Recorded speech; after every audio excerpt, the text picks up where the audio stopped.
Afdelingen kommer til at gennemgå en meget kraftig visuel transformation. Det er lige før man kan tale omkring historien om den grimme ælling, der går fra at se lidt skidt ud til lige pludselig at fremstå utrolig smuk. Det bliver et helt andet byggeri, vi får.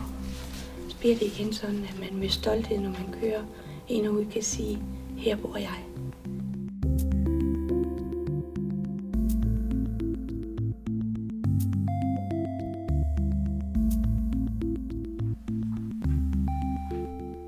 Altså som afdelingen den fremstår i dag, når man ser på beboersammensætning og efterspørgsel efter den, så er den egentlig rigtig godt kørende. Men boligernes tilstand, byggeteknisk, det er det, der er det store problem.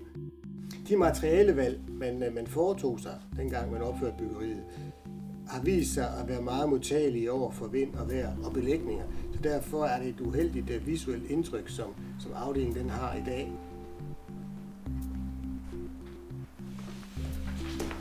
Så snart man kommer ind i Engparken, så kan man jo se, at det er et meget slidt byggeri. Og facaderne, de er frygtelig grimme. Det er meget vigtigt for os i Vesterport, at vi har en grøn profil. Og her er det helt oplagt, at når vi er inde og tale en renoveringssag, så skal der renoveres også i forhold til det energimæssige. Vi skal sørge for at nedbringe energiforbruget allermest muligt i afdelingen.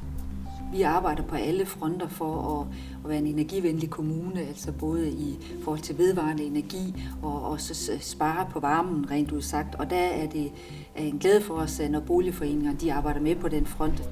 Vi skifter facaderne, der bliver lagt ekstra isolering på, og så kommer der en ny murstensfacade på, så vi kommer til at få et helt andet visuelt indtryk af Engparken. Der bliver udskiftet tage, der bliver renoveret altaner, der kommer nye vinduer og døre, der kommer nye badeværelser i alle lejlighederne, der kommer et nyt ventilationsanlæg, og derudover så bliver langt de fleste af de installationer af teknisk art, der er der i dag, også udskiftet. Det er jo det, vi også snakket om. Jeg har været mødt af beboere, der har sagt til mig, tror du virkelig på det her projekt? Det gør jeg. Renoveringen den kommer til at tage 2 år.